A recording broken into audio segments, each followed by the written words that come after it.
Labą dieną, aš esu Aras Sužiedėlis ir prieš 2 metus aš baigiau 30 metų karjerą Amerikos aviacijoje. Nors aš baigiau su inžinierių diplomą, dirbau krašto apsaugos reikalais, labai specialiaus tarnybos šakoj, žvalgyba. Tai aiškiau sakyti ir geriau pašnibždėti, šnepas. Visą gyvenimą praleidau, tyrinėdamas didžiausias grėsmes, kai kada aš pats, bet dažniausiai kaip vadas kitų inžinierių, ekspertų, analitikų. Gale karjeros paskutinius 10 metų man teko lydėti porą nemažų organizacijų. Mano paskutinis darbas buvo Colorado. Vadovavau organizaciją, kurioje dirbo 1500 inžinierių, karininkų ir išsilavintų darbininkų. Aš ten pirmą kartą sutikau su šiandienos ypatingu paskaitininku. JAV kariuomenės kapelionas, majoras Demmon, sutiko atkeliauti iš Virginijos, praturtinti mūsų šias mūsų studijos ir poilsio savaitę. Mums papasakoti ir paaiškinti, kaip kunigai, kapelionai, diakonai, rabinai ir kiti tikėjimo vadai prisideda prie tautos gynybės, kol rūpinant apie karininkų dvasinių reikalavimų. Tai jau gal gana lietuviškai, nes kapelionas nelabai kalba mūsų pasaulietiškos kalbos. Although he speaks Anglican and atheism, Baptist and Buddhist, Muslim and Shinto and Judaism, he understands Lutheran, but not Lithuanian. And so the remainder of my comments and his presentation and your questions should be in English. It is my honor today to introduce today's guest speaker. As I mentioned earlier, at the end of my military career, I had the privilege of leading 15, and leaving actually, 5 years later, much to everyone's delight, I'm sure, leading 1,500 airmen, soldiers, sailors, Marines, Coast Guardsmen, Guardians, and that's who the Space Force calls their employees these days, civil servants and industry partners in round-the-clock intelligence operations to defend the United States and our allies. We had a plentiful assortment of brilliant data scientists and engineers, foreign language experts, signals analysts, and the like. We also had, 2 chaplains, vokiškai. I have to say, as vital as the analysts and engineers were in understanding the threat of advanced enemy weapon systems, tracking emerging hostilities, and monitoring natural disasters, humanitarian disasters all over the world, having a chaplain inside our organization was the single most important key to our continued success. Chaplain Demmon, who was with us there for a little over 2 years, almost 3 years, had access to the same top secret material that I did every day. He had access to the same classified spaces and vaults that I did every day. And he had access to the same issues and crises and information that I had every day. His talk today will focus on what may seem to be a paradox. Having peaceful leaders of faith embedded deeply in organizations made to make war. But it's not a dichotomy. It is steeply based in history. Chaplains bring values and culture and principles to our Department of Defense. They care for people on all sides. They are invaluable advisors, counselors, mediators, observers, comforters, and leaders. Visi, please welcome one of the best chaplains I have ever had the pleasure of working with to tell fascinating personal stories and explain the vital, impactful role of chaplains in the military today, Chaplain Major Mike Demmon.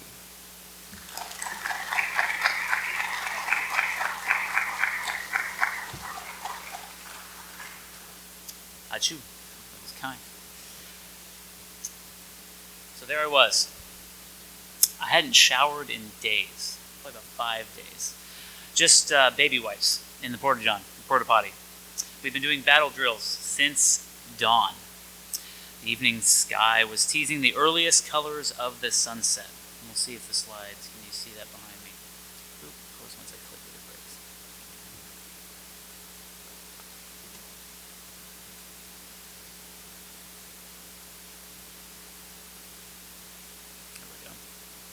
That's me, if you can see on the top left, carrying a mock rocket launcher, doing those battle drills. So the sergeant major rolls up in his Humvee, and a few of us cadets gather around. Another soldier in Woodland BDUs hops out very cheerfully out of the truck as well, and it was the chaplain. More than the first hot chow we had had in a few days, first hot meal, just those MREs up until then, it was time to take off our helmets and let our guard down. Just a moment to set us each at ease. So the tailgate was down and the priest said Mass from the back of the truck, and what I now understand was a breach in protocol. He offered the taste of the Eucharist to all of us. We were there training to lead troops in combat, training for death, and we were offered a foretaste of eternal life in the bread of heaven. And we were given just a few minutes to kind of bask in that wonderfulness and that just chill in that the shadow of Mount Rainier. And in there I felt a sense of peace. For a couple of years I'd been wondering about my own call to the priesthood. And I looked around and I noticed my own raised spirits, the spirits of those around me, my comrades, and I thought, yeah, I could do this. If this is what a chaplain does, this is what I want to do for God and country. That was June 2004, Fort Lewis, Washington. Now, about 9 years later, I was able to celebrate the Eucharist many times in Afghanistan, bringing that same sense of peace and taste of eternal life in the midst of hardship and even death. You know, sometimes we get into theological arguments of the persona Christi, the idea of the incarnational image, the sacramental image, the Christ among us, the Christ that goes anywhere image. That's the image of the chaplain to me, and by God's grace, I endeavor to live out. Our goal for this time is to understand what military chaplaincy is, how it came about, why it exists, and especially how it functions in today's complex secular religious environments. Namely, how do we honor distinct beliefs as well as diversity and pluralism in today's America while there are religious nuns, which means no religious preference. I know that word means a little different in this context. Whether they're agnostic or atheist, or they're religious duns, means they've left the faith, or they actively have no interest in the spiritual. You know, it's increasing in America.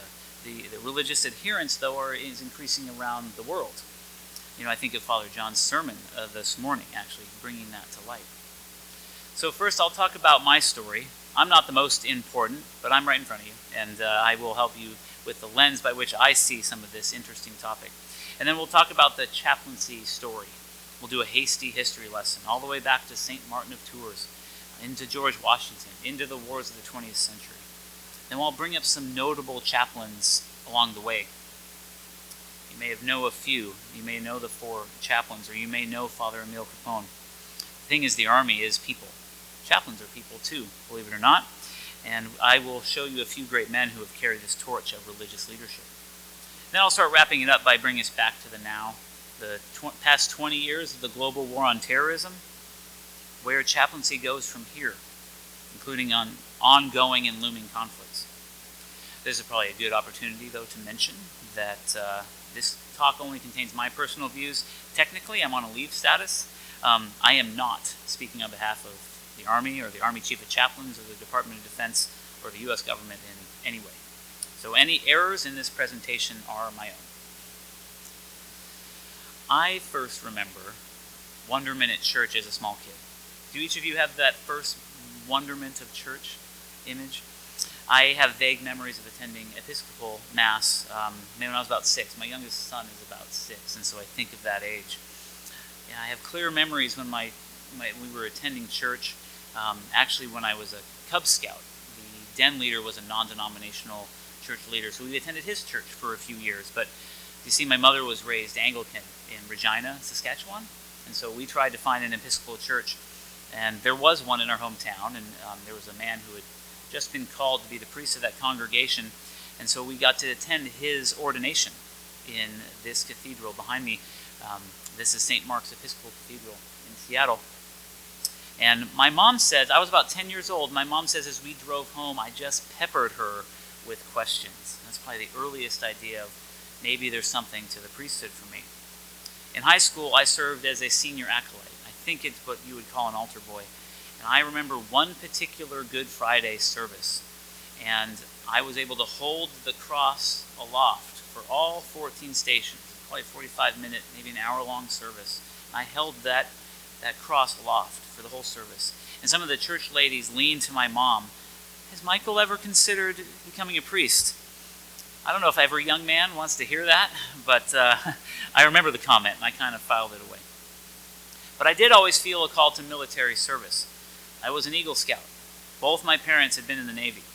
Actually, my mom was in Britain's Royal Navy, and she's still a Canadian citizen. She was born in British-occupied Hanover, Germany, post-World War II. It was actually her in her uniform in the Women's Royal Naval Service. She was baptized by a British padre. That's what they call their chaplains in the UK. And this is actually her baptized at the Army Chapel. There's my grandfather in his British Army uniform. My dad was career Navy, and he retired after the Gulf War. I was baptized by a Lutheran Navy chaplain in the bell of the USS Independence. Now, I don't know if you can see it very clearly, but what they do is they take this aircraft carrier ship's bell and they turn it upside down, and that becomes the baptismal font. And so here my mom Anglican, my dad Presbyterian, the chaplain is Lutheran, doing an ancient Christian, Catholic ritual. So you see that picture there, and you see chaplaincy is not just in my blood, but it's how I experienced the blood of Christ washing me. It's how I entered into the church. I wanted to join the Navy, and because there it is, my naval parents, and so I received a Navy ROTC scholarship. And I thought I was following in my father's footsteps. But in high school, I also received a diagnosis of a minor blood disorder, and the Navy was not granting any medical waivers. This was the summer before 9/11. And so I actually showed up to the University of Colorado, and I had a out-of-state tuition bill I did not expect. And the Navy said, "Well, why didn't you go down the other end of the hallway and try the Army?" I tried the Air Force. They didn't give me the chance. But the Army did, and after a few months of trying with the Navy, including my dad calling in a favor of an old captain of his who had rose into 3-star admiral, wrote me a letter of recommendation. The Navy still took away my scholarship. But the Army, within 15 minutes, had me a scholarship. So I'm still in the Army today, thank God. And even my dad, career naval officer, was just thrilled with the idea that the Army would take care of me. But 3 weeks later, 9/11 happened. So I went through some serious discernment time. Do I stay in the Army in a time of war? So I went home back to the Seattle area over Christmas and prayed in that same cathedral I showed you just a moment ago. And when I was a 10-year-old, seeing that ordination, and I can tell you I felt at peace about staying in the Army. I went back to the University of Colorado. I became more involved in the Episcopal campus ministry. And then I also got more involved in the Army ROTC, and I remember registering for an Army email address. How mundane is that? But for about 6 months, I only received one email. I wasn't very popular as a cadet, I guess, and it was spam from the Chaplain Corps. Opportunities increasing for cadets to come in the Chaplain Corps. The only email I received. And it ate away at me. I was a young man. I had wartime ambitions. I wanted to lead soldiers in combat. I wanted to maybe fly helicopters, what have you. So I prayed through it with my priest, and I started the discernment process at the local Episcopal church. So I had these joint callings. I had the military, and I had the priesthood. And they came together in that moment I started with at Mount Rainier. Now, who but the Lord can move multiple bureaucracies and then move the church? I'm talking multiple bishops here. And then, move the Army, and then getting me into seminary. The Lord had plenty of chances to tell me no along the way. But I was greenlit every step of the way. And so in May 2005, I earned my commission as a second lieutenant, and I was commissioned into the Military Intelligence Corps, which is how I met who I know as Colonel Suzadelis a few years later, because that is how I earned my top secret clearance. I was also given what's called educational delay. So instead of going to Iraq with all my other now lieutenants, I went to seminary. And I was able to enjoy some on-the-job training along the way. That is me in a gas mask there, back in the woods getting some training. I earned my Master of Divinity.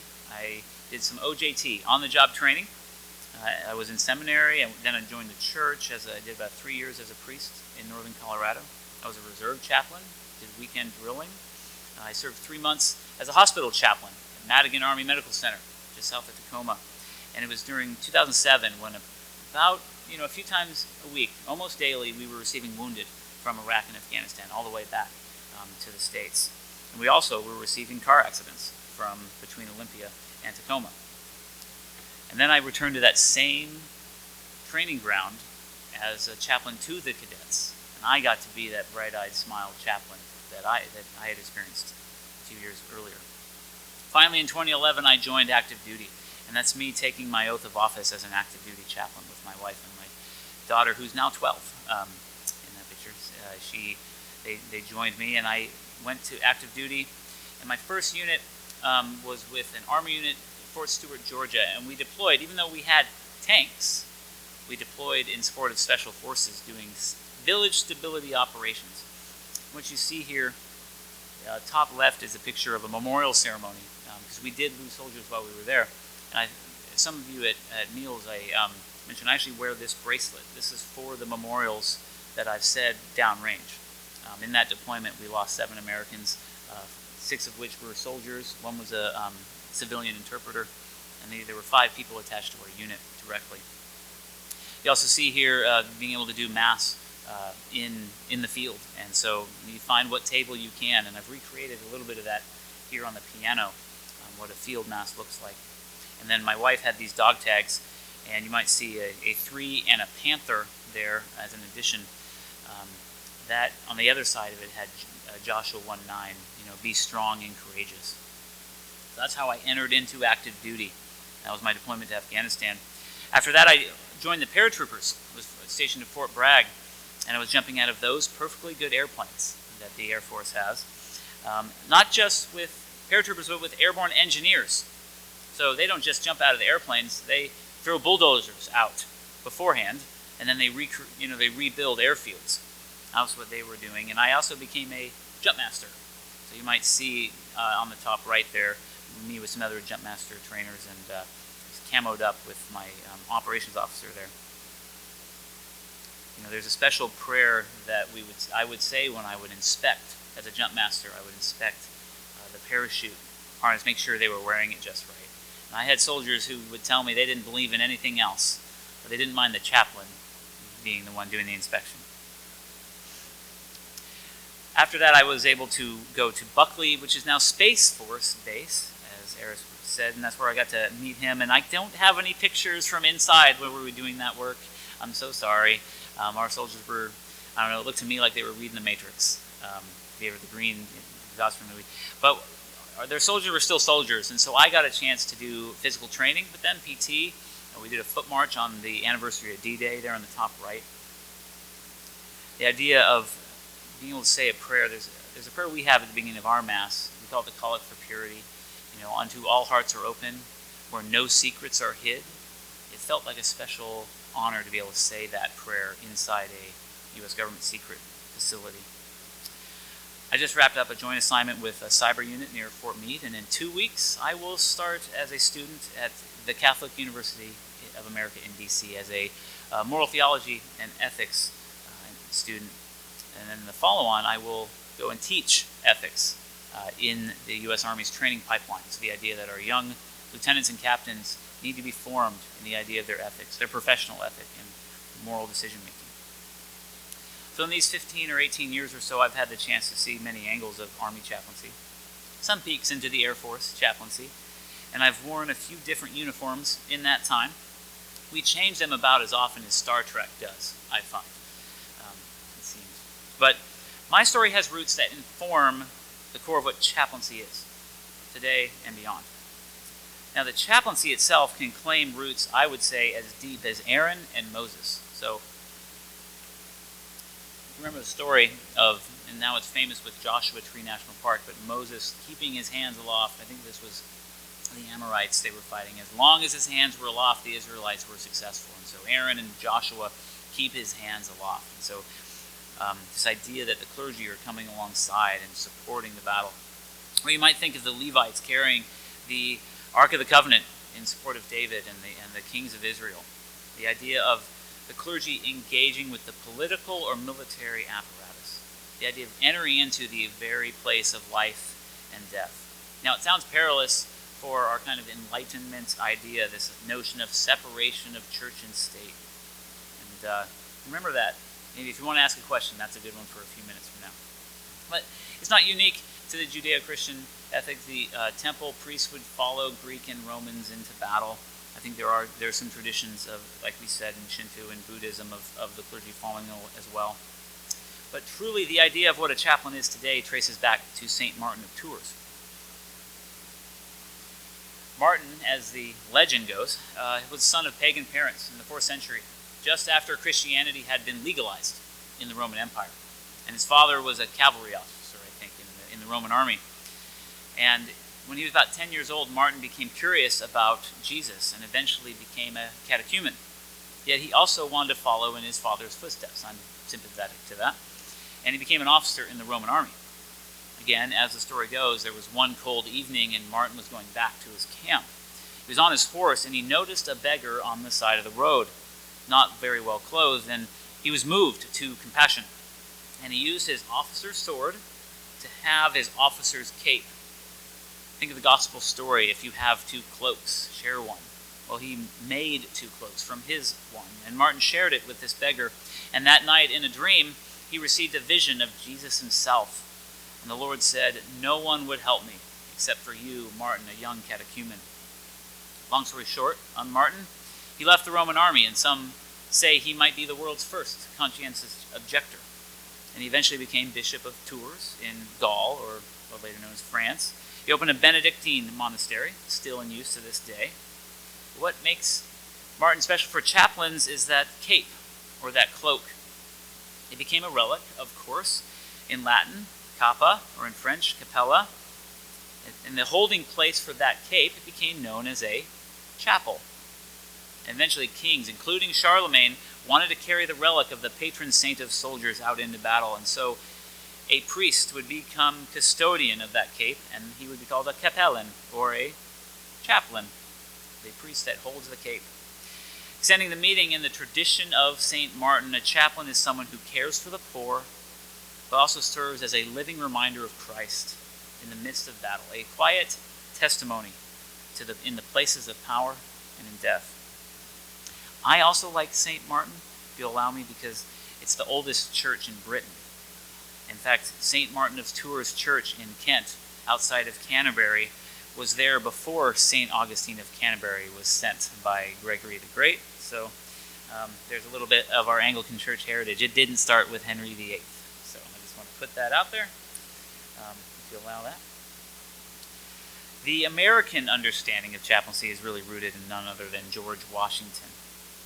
Before the Revolution, some records have that there may have been over 100 chaplains sent from England to serve the British Army in the American colonies, including perhaps Samuel Langdon, the president of Harvard College at one point. Clergy were there at Lexington and Concord, and then even in Boston, but they had little plan or design. They had committed to militias. They had followed their congregants without appointment or pay. So eventually commanders and governors wanted to find order in this madness as the revolution grew. And so on 29 July 1775, Congress, at General Washington's request, authorized the pay of chaplains, $20 a month, which is about $700 today, a little less than I make, thank God, and rank equal to captain. And then a few months later, George Washington wrote to Congress saying, "Frequent applications have been made to me respecting the chaplain's pay, which is too small to encourage men of any ability. Some of the men have left their flocks are obliged to pay the parson acting for them more than they receive," meaning they had to pay the substitute back home, and it was more than the pay they were getting. The great utilities of these gentlemen whose lives and conversation who are unexceptionable, means no one took exception with them, being employed in the service of this great army. He said he wants to recommend the increase of pay to chaplains, and it's one chaplain for 2 regiments. He finishes, "I beg leave to recommend this matter to Congress, whose sentiments on herein I shall impatiently expect." Impatiently expect. It's a funny phrase to me. The Commander-in-Chief needs more money. needs more money for chaplains, and he's on his way to talk to Congress about it. He's impatient. He wants good gentlemen to serve the spiritual needs of the army. An impatient president asking Congress for money. Nothing much has changed in our American history. But on 16 January 1776, that's right, 6 months before the Declaration of Independence, Congress raised the chaplain's pay. And General Washington directed every colonel and all regimental commanders to procure men of good character and exemplary lives. Also ensure, that inferior officers would render good respect and salute when they're supposed to salute and things like this. But attend to religious exercises. Quote, seeking the blessing and protection of heaven are at all times necessary, but especially in times of public distress and danger. The general hopes and trusts that every officer and man will endeavor to live and act as to become a Christian soldier defending the dearest rights and lives of this country. So it's more than just pay. General Washington had a religious focus for his soldiers. And you also see the roots of American pluralism in the military chaplaincy here. He does mention Christianizing the army, though he doesn't shy away from that. He was of his own religion. He was an Anglican beyond the day he died. His funeral was at Christ Episcopal Church in Alexandria. But his interest was in ethical warfare, the morale of his troops, moral conduct. These are the foundations that still undergird chaplains today. Here are some quotes from George Washington for you to consider. Religious disputes in the army should be avoided. Yes, agreed. So he does have a preference for Christianity, not unexpected for the era, but he also didn't like the idea of violating someone's conscience, their religious conscience. He didn't want to force men to worship in a way they wouldn't profess. He also said every regiment should have an opportunity for a chaplain of their own religious sentiments. Now, today we just don't have the homogeneity in communities like we might expect, although this is probably a delightful exception, Lithuanian Catholics. But if you are a Calvinist, you probably don't want Father Val, to come and be your chaplain. No offense, Father Val, he would do great work, right? But and the flip side, you probably wouldn't want a Congregationalist from Connecticut to serve you as a Catholic in Massachusetts. So there's the idea that we now call perform or provide. The idea that a soldier should be able to receive the religious support on his own terms. And so if I, as an Anglican priest, can't provide for that soldier's need, and I will find that the need I'll make sure that need is met.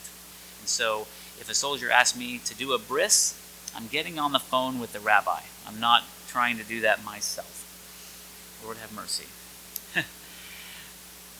Last, protect and support the free exercise of religion. Does that sound familiar? 1775, respecting men's consciences in religious matters. So we see the roots of the First Amendment here.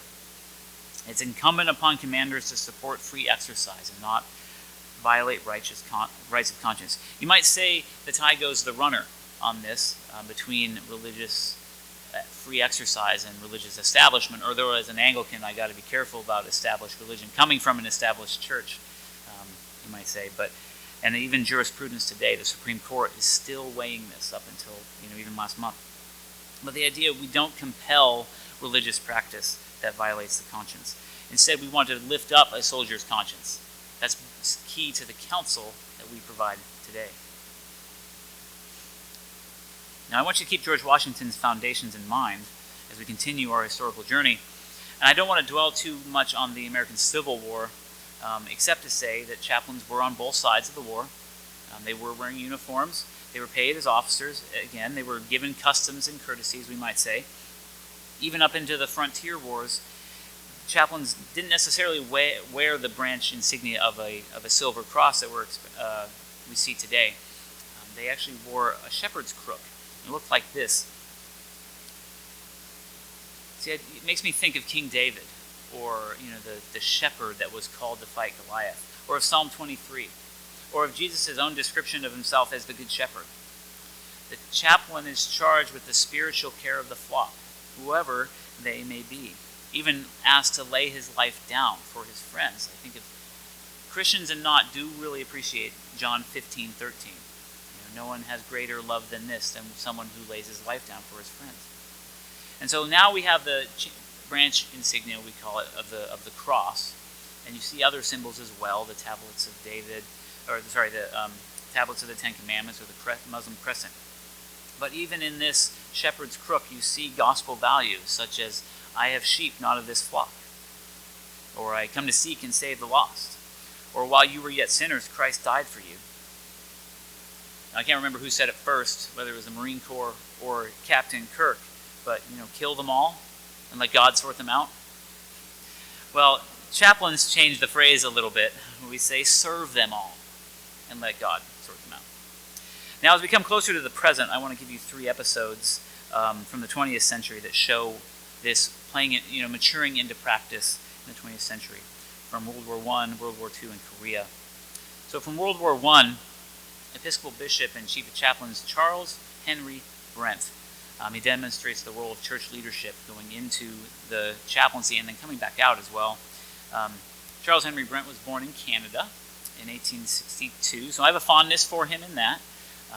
In 1901, after the Spanish-American War, the Episcopal House of Bishops elected Bishop Brent to missionary bishop of the Philippines, and he served in that role for about 17 years until he got a phone call, or whatever the call would have been in 1917, he got a call from a friend of his asking him to serve in the army. That friend was General John Pershing, who Bishop Brent had baptized in the Philippines, asked him to be the chief of chaplains for the American Expeditionary Force. And though Bishop Brent was a lover of peace, he accepted the invitation. And during his service, Chaplain Brent was sometimes called the khaki-colored bishop. You can see that I highlighted in green there on the top right. But he functioned as a goodwill ambassador, reconciling disagreements between organizations, between nations, and as an Episcopal and Anglican bishop, he even helped smooth things over between Great Britain and the United States. General Pershing invited Chaplain Brent to deliver his remarks aboard British ships in the North Sea in 1918. He even convinced the French government to take action against, quote, organized vice which threatens the morality of the army, harkening back to George Washington's desire for a moral fighting force. In 1918, after the war and returning to the United States, Bishop Brent was elected Bishop of Western New York in the Episcopal Church, and he served as an ecumenical leader for many years, including serving on the earliest known idea of the World Council of Churches before he died in 1929.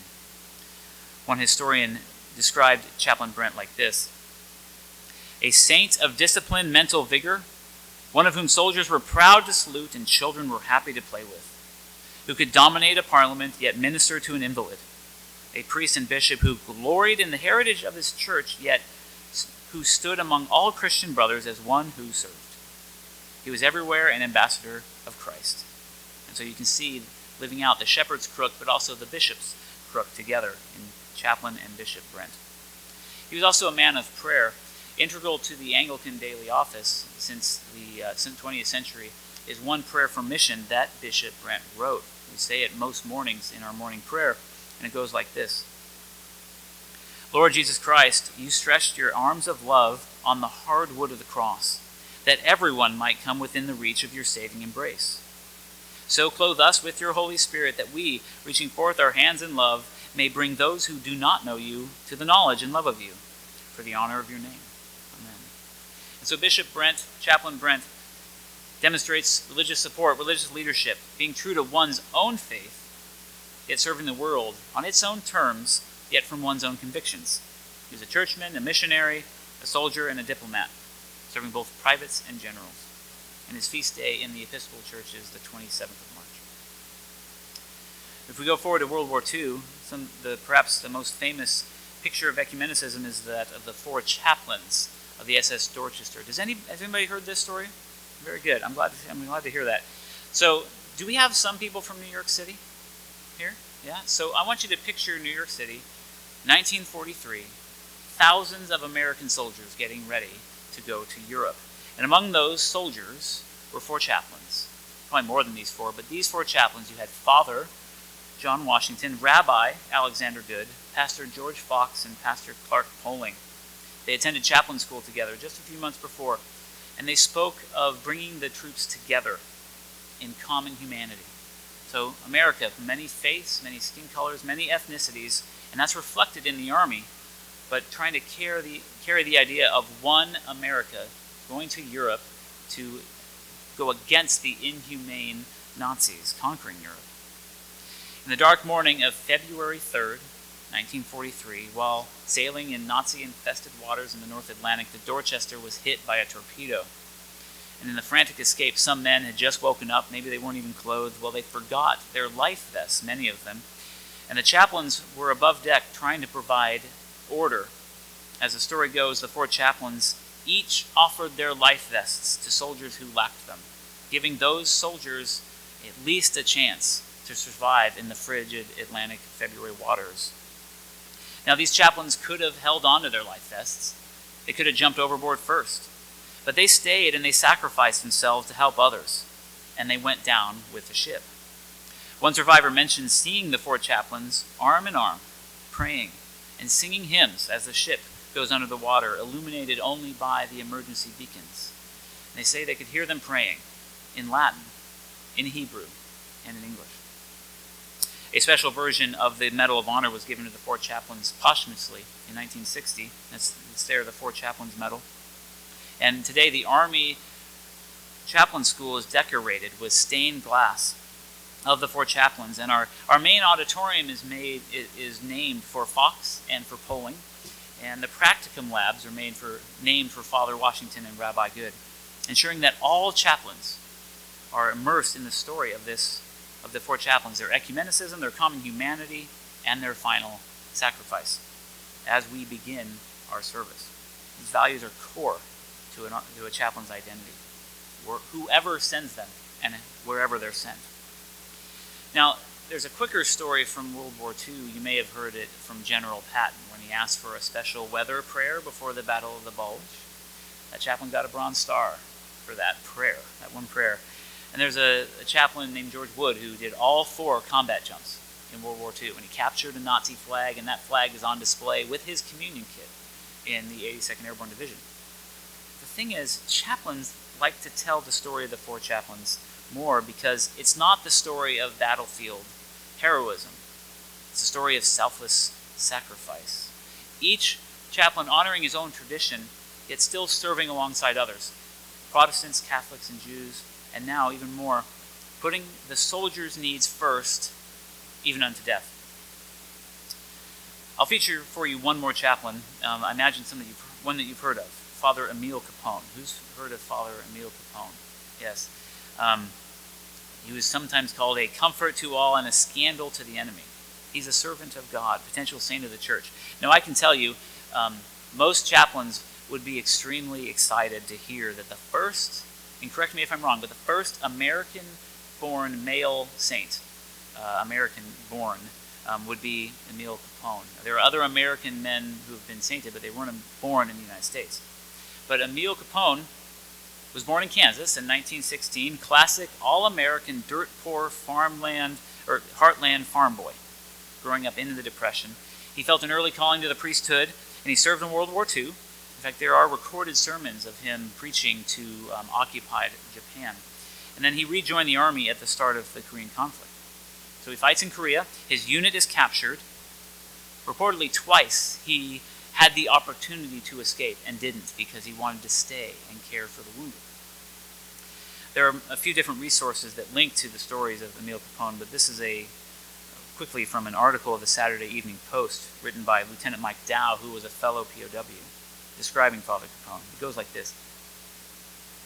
He wore the cross of the chaplain branch instead of the crossed rifles of the infantry. But he was, I think, the best foot soldier I ever knew, the bravest man and the kindest. He was a priest of the Roman Catholic Church, but the men he served in the prison camps in Korea didn't care if he was Catholic or Baptist, or Lutheran or Presbyterian. To all of them, Catholic, Protestant, and Jew alike, and to men who professed no formal faith at all, he was simply Father. Each of them, when trouble came, drew strength and hope and courage from him. He's dead now, murdered by the Red Chinese, and his body lies somewhere in an unmarked grave along the river. But hundreds of men who knew and loved him have not forgotten him, and I write this so that folks at home can know what kind of man he was. what he did for us, and how he died. He goes on to describe that he was truly a priest and truly a man of great piety, yet he was still a common man. He was still a farm boy. He was vulgar at times, but not rudely so. The article describes his courage in the face of his captors. He would occasionally say Mass in defiance of the rules. He shared his meager rations. We're talking millet soup. He would clean the bodies of men when they would die. He laundered their clothes, which were really just rags. He would share the clothes of the dead to those who were still alive. He would change the wounds and clean the wounds of those who were starving. The article doesn't say it, but I've heard other stories of Emil Capone, like low-crawling under fences in order to hear confessions. At what point Lieutenant Dow describes the fury with his captors hated Father Capone. Quote, they were afraid of him. They recognized in him a strength they could not break, a spirit they could not quell. Father Capone was apparently kept alive because the Chinese feared a rebellion. 4,000 malnourished American POWs. They feared that they would fight back if anything happened to Emil Capone. But on Easter Sunday, 1951, he flouted the prohibition against services and held an Easter service. He read the Stations of the Cross. He prayed the Rosary, fashioned from barbed wire they borrowed from the fence. A few weeks after that Easter service, Father Capone became weak, and the Chinese did eventually select him for execution. He handed off his pyx, which was empty, to another American POW, a doctor. He instructed them, tell them back home that I died a happy death. He handed off his ragged, borrowed missal to a soldier named Ralph, instructing Ralph to keep reading the services. Don't let them make you stop. He told another soldier, hey, straighten out your marriage back in Jersey or I'll come down from heaven and kick you in the tail. Typical Father Capone. Devoted, thoughtful, pastoral, yet just crass enough to get some real attention. Last word was to Lieutenant Dow. Don't take it hard, Mike. I'm going to where I've always wanted to go. And when I get up there, I'll say a prayer for you. St. Paul said to live is Christ and to die is gain. That's lived out right there, I dare say.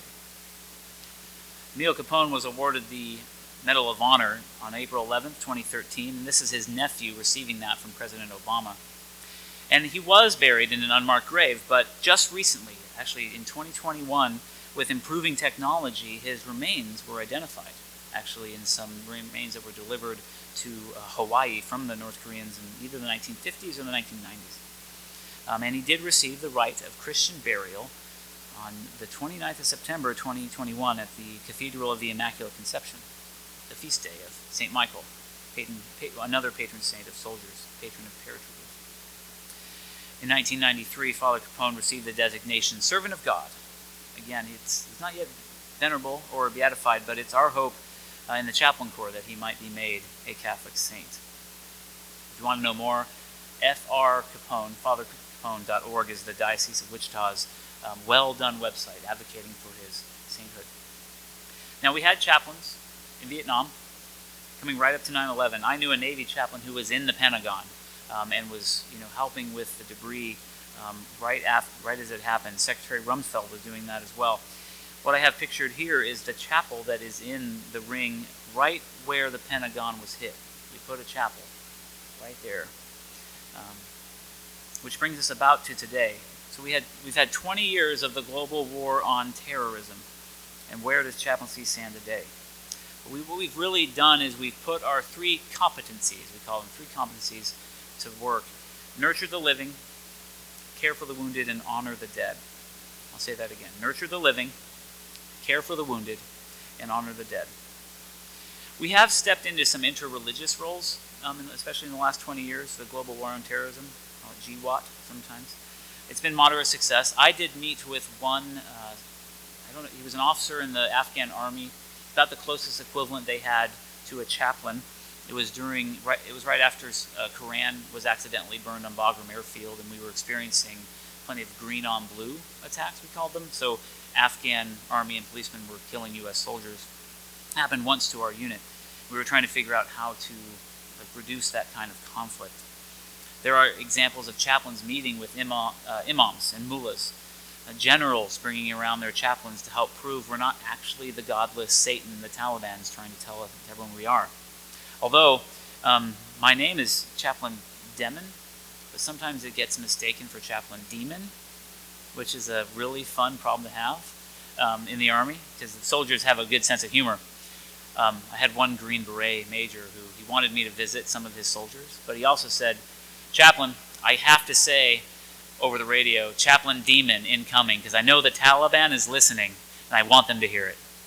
So, but they're going to get Jesus anyway, so fine, say what you want. But you got to think about who has more power in an Afghan village, right? The imam or the mayor.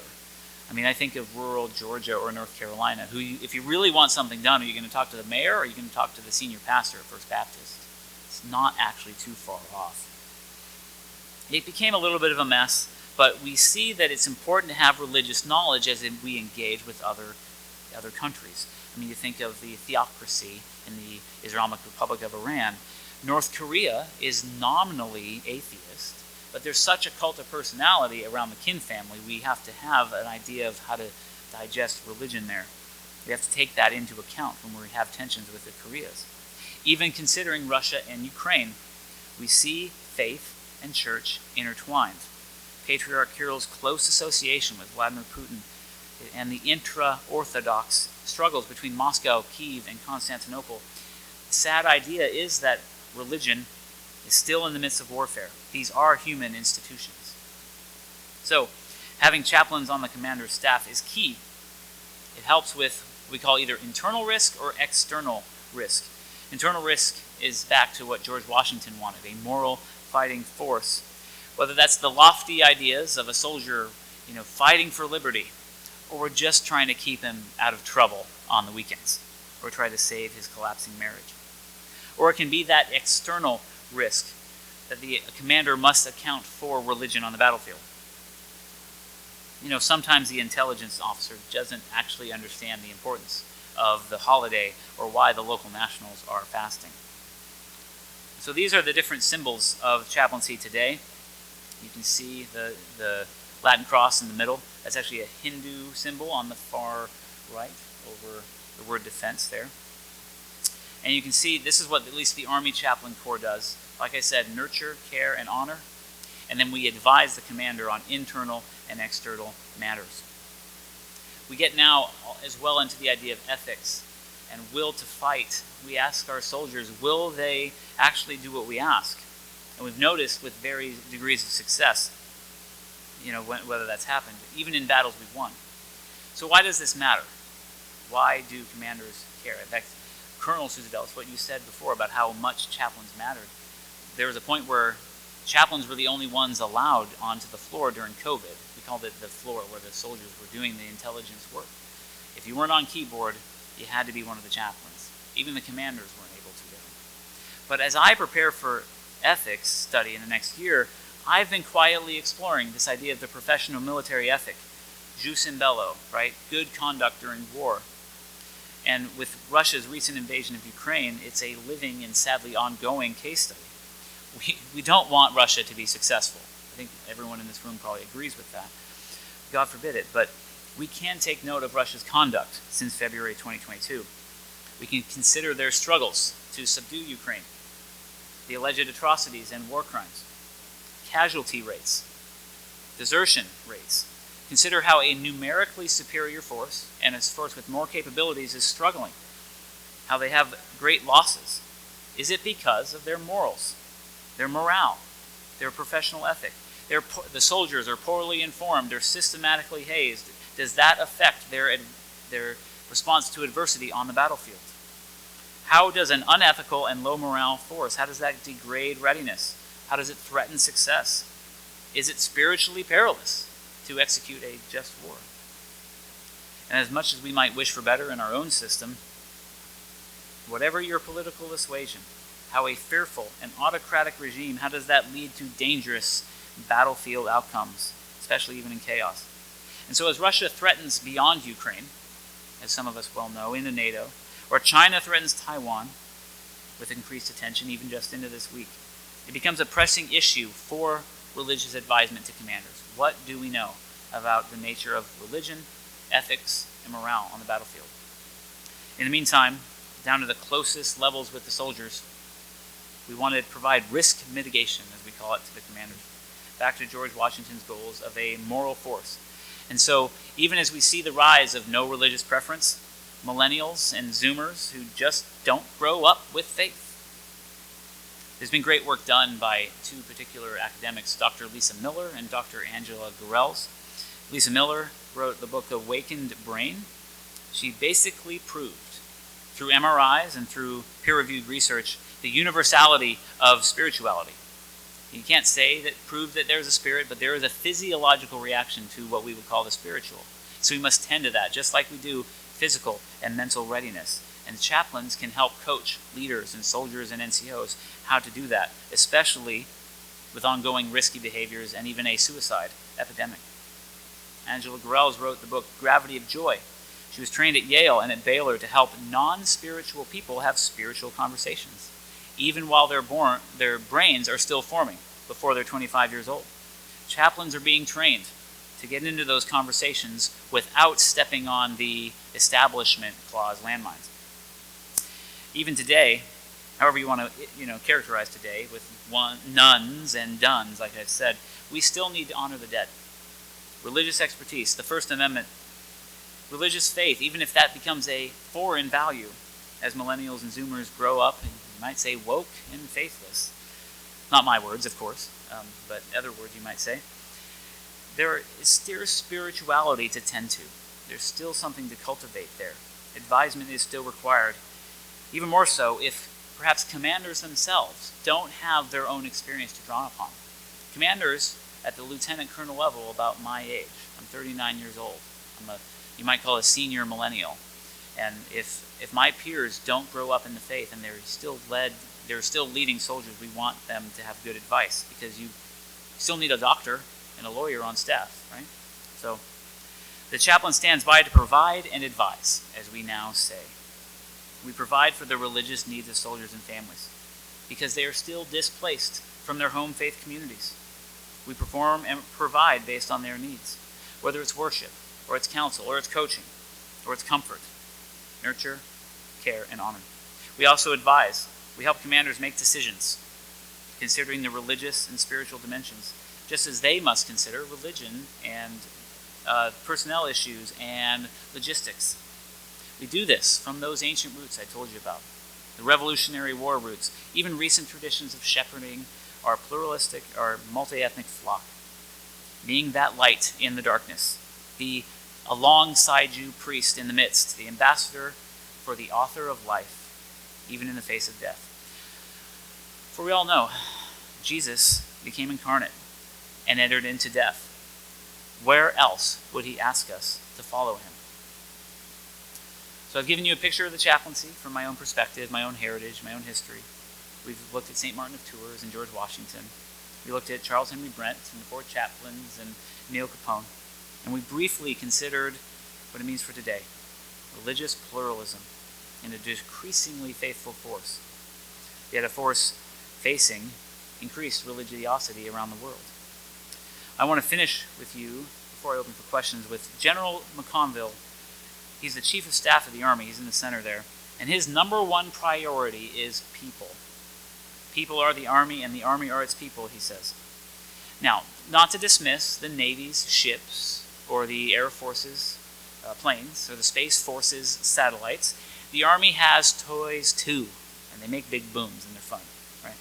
But as long as the Army, and as long as the military and war are people-centric enterprises, chaplains will endeavor to be the divine reminders of our humanity.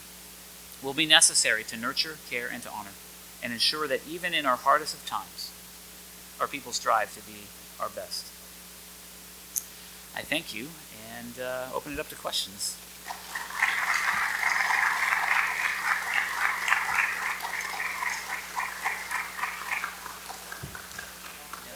Microphone's available, so just raise your hand and we'll get it to you. Julie, sit closer. Well, first of all, I'm an Army veteran, Vietnam veteran. Wonderful. Thank you for your service. I sometimes, wonder what are the qualifications of a chaplain. Sure.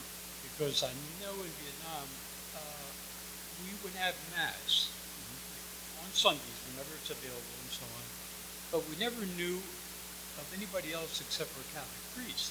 And the reason why we did it's a Catholic priest because he always said Mass. And Mass to us is Roman Catholic. So that's one of the questions I would have is, to be a chaplain, do you have to have a certain credential? How would people know, how would the soldiers know, what denomination you are?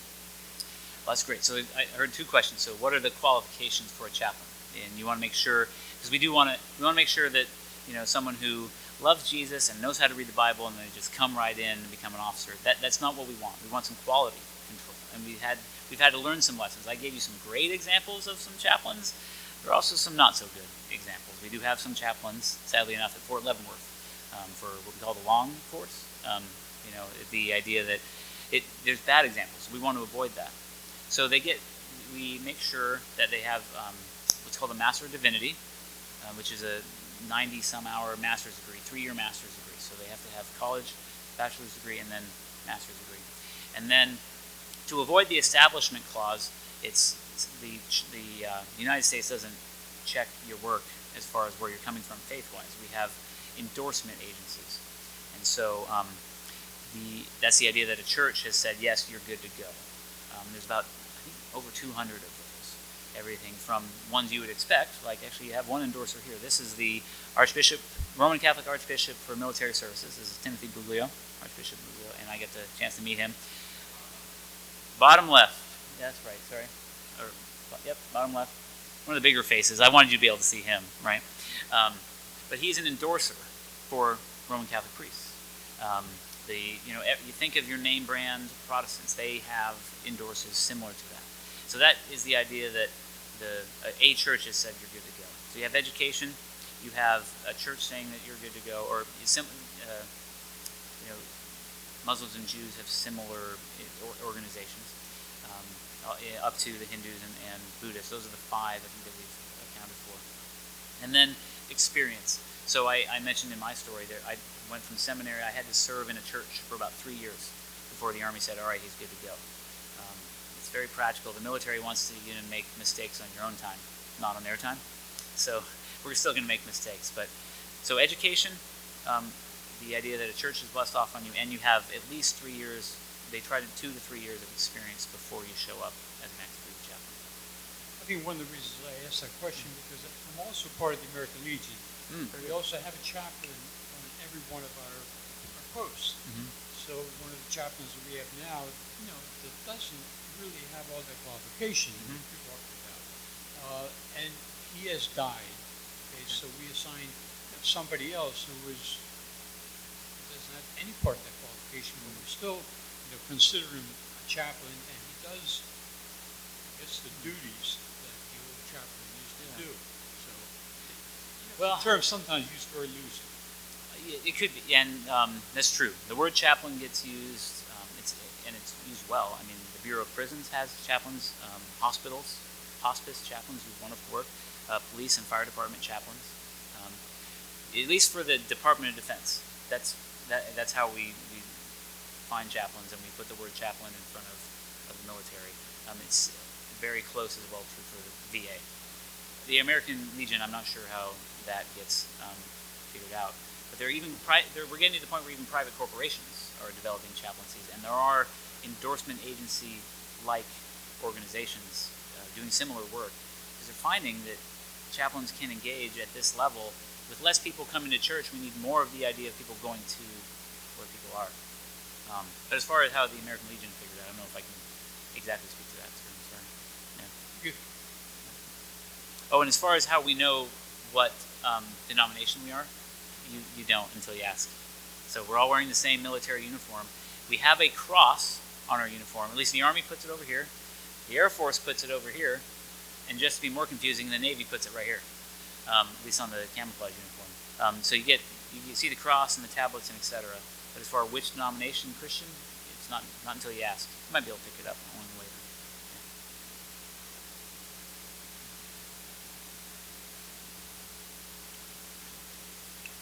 And wondering if you could describe a typical day for yourself, what you do. Sure. I'm sure on the weekend you have official services, but on a Tuesday, what are you doing Sure. on, like that? So when I did some work with special operations, and I had to do a particular application to get into that unit, and they asked, what are your three favorite things and your least favorite things? And the number one answer was the same on both. Is, what's your favorite thing? I don't have a typical day. What's your least favorite thing? I don't have a typical day, right? But the closest way to answer that is that we are integrated as an Army chaplain. We're integrated into the life of the unit, and so if the unit is doing physical training at 6:30, we're in that formation and we're running alongside the soldiers. If there's a staff meeting later on in the day, we're probably at that staff meeting. So we have, if it's not an infantry battalion and it's a more like office-based, whether it's like intelligence or cyber, then we're trying to get around to where our people are working. And we call that either ministry of presence, being around, or ministry of purpose, trying to purposefully create interactions. We, office calls and counseling and phone calls from even family members. That generates a lot of what the work is during the week. And when our unit gets up and deploys forward, we pack up too, and we follow them wherever they go, including my experience with Afghanistan. Yes, Are there any women chaplains? There are. There are endorsement agencies that recognize women clergy, those have given. They've sent women chaplains to service. The first woman chaplain, I'm not gonna guess wrong on the name. I can see the picture in the history that I've read, but I don't want to guess her name wrong. But the idea is that they serve a very important role. Even though I come from a church similar to the Roman Catholic Church that doesn't have women chaplains, the other Anglicans may have women priests, but we don't have women chaplains right now. There are women that are doing great work. In fact, I helped train with a woman chaplain who was trained to jump out of airplanes, and having her presence there is helpful. And even to the point of, we have sometimes sexual assault problems in the military. Having a woman chaplain there to receive some of that coaching and counseling is very helpful. That may not change our theology on what we think ordination is, but I'm thankful that other churches are sending women chaplains. Yes? Yeah.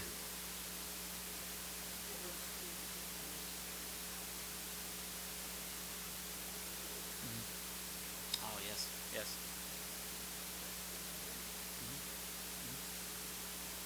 Yeah, so the question was chaplains as non-combatants, not carrying a weapon. So that's been standardized, I think, since Vietnam, and it's part of the Geneva Convention that we are non-combatants, and there are some allowances for non-combatants sometimes to carry sidearms or like defensive weapons. You'll sometimes see chaplains of other countries have sidearms, similar to medics.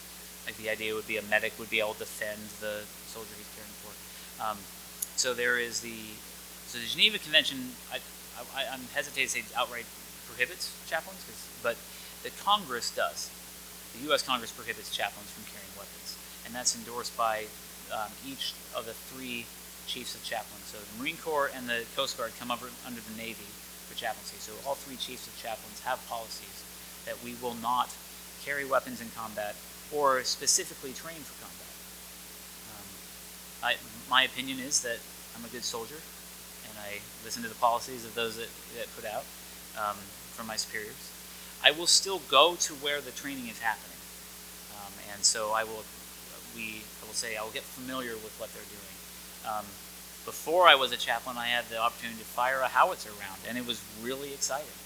But I don't need to do that as a chaplain on the battlefield. And if I'm doing it anything other than providing fun for the soldiers, if I'm actually training for combat, then I'm actually not training for what I'm supposed to be doing, which is tending to the spiritual needs. Hope that makes sense. Yeah. Is the percentage of chaplains of various denominations roughly the same as the percentage in the population. In other words, if, say, the 25% of Americans are Catholic, does the Army or the Armed Forces try to have 25% Catholic chaplains and 3% Jewish, and so forth and so on? And then my follow-up would be, are there difficulties in maintaining percentages? Is it getting harder or easier to get certain denominations, the quotas, if there are such, of certain denominations to be filled in the armed forces? Yeah. I hesitate to, I'd have to verify this, but there used to be a quota system where we would measure for that. And we do have data. It's on I'm wearing my dog tags right now. It's on my dog tags, my religious preference.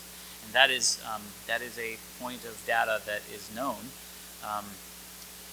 And so I will find out the religious profile of the unit I'm in. But as far as the higher levels of recruitment, that there's not a quota system anymore, as far as I understand. Partly that is just practical. It's sometimes hard to always get what we're looking for, or each endorsement agency will only send as much as they can.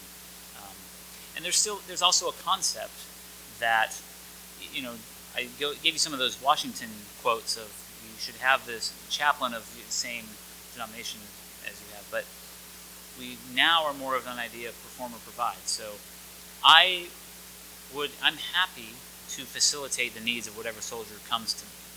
Partly because if the situation were reversed, I would want that same courtesy. So as a faithful Anglican or a faithful Catholic, if you need Mass and your chaplain is Muslim, I would ask that Muslim chaplain to find me what I need, and it's his responsibility to do so. And so that, I hope that makes sense for that. But as far as quota systems right now, there is a bit of an assignment if it's known that there's a higher percentage of Catholics over here. We'll try to get more Catholics to that base. So you are almost guaranteed to have at least one Catholic chaplain at Fort Hood or Fort Bragg, because those are the two biggest posts.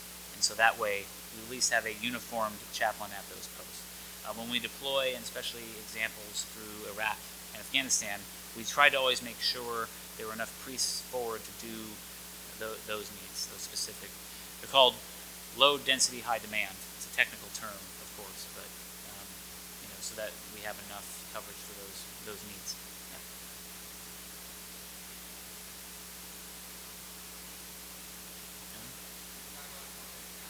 Yeah. Yes. In the military.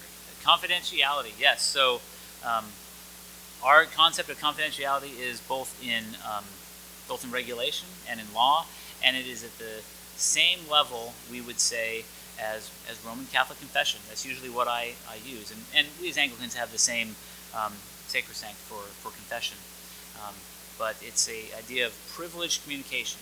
The communication is owned by you, not by me. And so at least at the federal level, it gets a little murky with National Guard chaplains when they're working for the state. But at the federal level, anything I hear, I am not a mandatory reporter. I am not a duty to warn.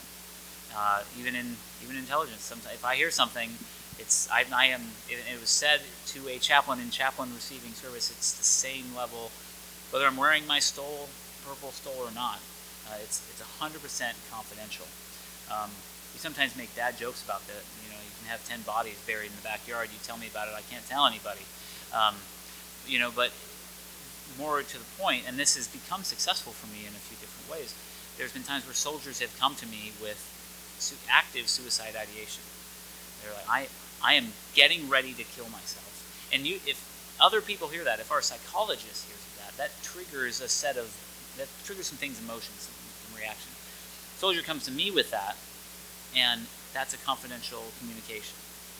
Now, usually I will do everything I can to get that soldier to get the help they need, and that's, but there's a little more art than science for that when it comes to what I do. And there have been times where soldiers have come to me, and I hold that fact that they were thinking of killing themselves. And we got them through that episode, and they became successful, still with the Army, even to the point where they went on to command. I actually just saw a soldier who I'm still in touch with her on Facebook, and we she's gone from up to the rank of staff sergeant, and she went from that phone call to me, and now she's happily married and a mother.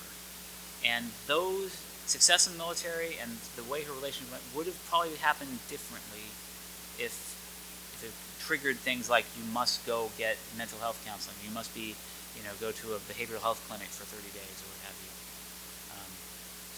I hope that helps answer it. It's afforded, if they come to me as a chaplain, expecting to be communicating to me as a chaplain, then that's 100% confidential. And in the Army regulation, that actually extends to the enemy as well, which is really sometimes hard for us. If we're providing, in a rare case, providing religious support to enemy POWs, and they tell us confession, that's a religious service, not a, international, peace act of war, so to speak. Yeah. Hello.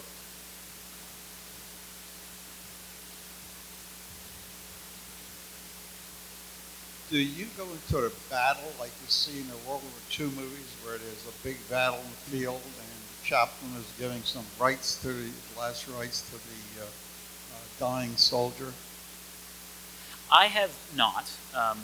I have never. There's a badge you'll sometimes see soldiers wear that's a little bit of it's like a wreath with a knife kind of through it, and it's called the Combat Action Badge. Infantrymen will wear the Combat Infantryman's Badge with a rifle.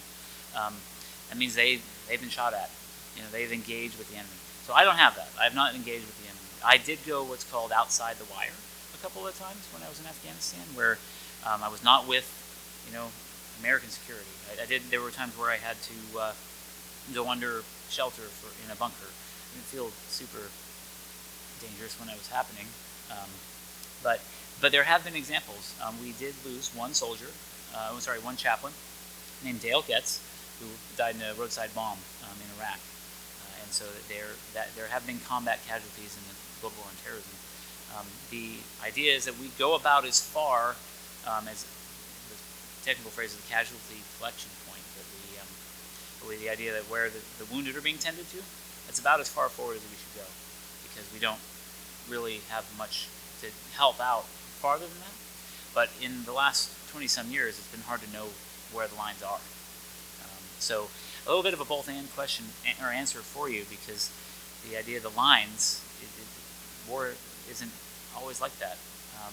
But we try to be as active as we can without going so far forward that it's actually compromising what we're doing and the safety of the rest of the unit. Hope that makes sense. Any other questions? Just one quick one from me. If a soldier asks for airmen or any of the services to pray with you, just simply pray with you. Yeah. And his denomination is either unknown or he's not specifying, but it could be a Hindu, could be a Muslim, for example. Yeah. What do you do? Usually, I politely ask, what is your church tradition? Kind of put it back on them to get a sense of where they're coming from. And if they have no church tradition, I usually describe, I'm going to pray like this. Is that okay? So that kind of helps me go both, meet their needs. Sometimes they don't even know what their needs are. And so I'll say, well, this is how I'm going to do it. Is that okay? That makes sure that I'm respecting where they're coming from. But also that if I don't want to be offensive, especially in those most important kind of moments. If one of the books I have over here, if you want to thumb through at the end, is we actually are given advice on how to pray if it's at the end of life, like how to guide Jews and Muslims in particular, like in their final prayers. So there's that. But if it's day to day, and they say, well, would you pray for me, chaplain? I'm like, that's how I would answer. What's your church tradition? Are you comfortable if I pray like this? And kind of go from there based on the situation. If I can, for just one quick moment, I have a few more pictures really fast. And I actually am thankful that as we went to St. Anne's yesterday, I expected more Episcopal and Anglican questions, so maybe that's in the over dinner. But I was sitting and like, what are we going to do here? So in these pictures, you can see different work I've done. So, this is a military wedding. You see a lieutenant here getting married. This top right here, this is Rabbi Mike Bram. He's an Air Force chaplain. This is inside the Air Force Academy Chapel. This is a soldier who I went through jump master school with, and he, on top right, and he's now a black hat instructor at the Airborne School. So I had a chance to go visit him. And these soldiers 3 here are my chaplain assistants that I've had through the years. So this is a sergeant who's assigned to me, who does carry a weapon in battle if I'm need defending, but more so is very much helpful in the administrative duties. This most recent one I served with here, this is Luke Villamater, and we're at Arlington for Easter sunrise this past year, and he was amazing to think ahead on what I was thinking. So if you've ever been in a position of leadership and you have someone who's helping you, that's been key. So I just wanted to highlight that. This is the Sergeant Hewitt accompanied me in Afghanistan, and he promised my wife that I would come home safe, and my wife promised him a counseling statement, if he didn't. So, but we got home safe.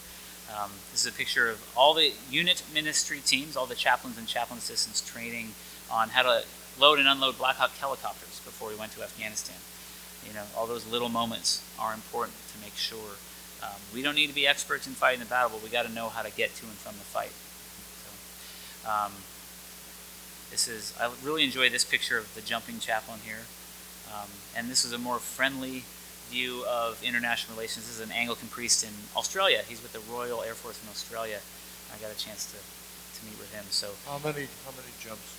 How many jumps do I have? I have 30. I have 30 jumps. I became a senior parachutist, and that was my last jump. And some of those were as a jump master. And I'll tell you some of those stories over dinner. Did you jump over for a foreign service? Was it something to do about? There was one. I do have foreign jump wings from the Netherlands. It wasn't over Holland. Did they jump differently or what? Well, they speak a little differently. So the sequence for Americans is 20 minutes, 10 minutes, and for some reason the Dutch add 6 minutes. But, Yeah. Let's see. Chaplain Major Mike, thank you very much. Thank you, sir.